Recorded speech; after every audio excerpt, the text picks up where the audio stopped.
এবার হাত দিয়ে গোল করে লাল কার্ড পেলেন নেইমার। মাঠে ফেরার জন্য নেইমারের সংগ্রাম চলছিল বেশ কিছুদিন থেকেই। ইনজুরি কাটিয়ে ক্লাব ফুটবলে ফিরলেও জাতীয় দলের নেইমারকে পেতে এখনো চলছে অপেক্ষা। ব্রাজিলিয়ান লিগের 11তম ম্যাচ ডেতে খেলতে হয়েছে লাল কার্ড, সেটাও অবশ্য অদ্ভুত এক কারণে।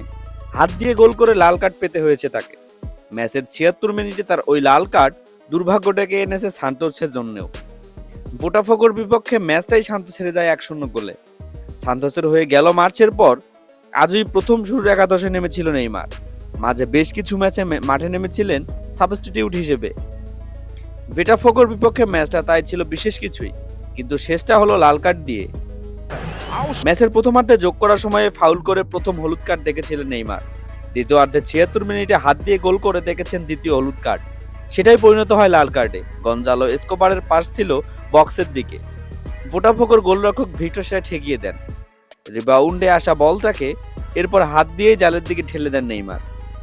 ইচ্ছাকৃত হ্যান্ডবলের কারণে দেখতে হয় দ্বিতীয় হলুদ কার্ড। নিয়ম অনুযায়ী সে লাল কার্ডও বটে। 10 জনের সান্তোস এরপর ম্যাচে খাবি খেয়েছে বোটাফোগোর সামনে।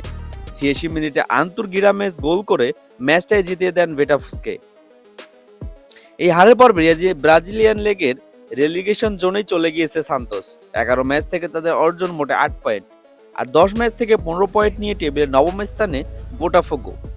ভিডিওটি ভালো লাগলে লাইক দিন, অবশ্যই চ্যানেলটি সাবস্ক্রাইব করুন।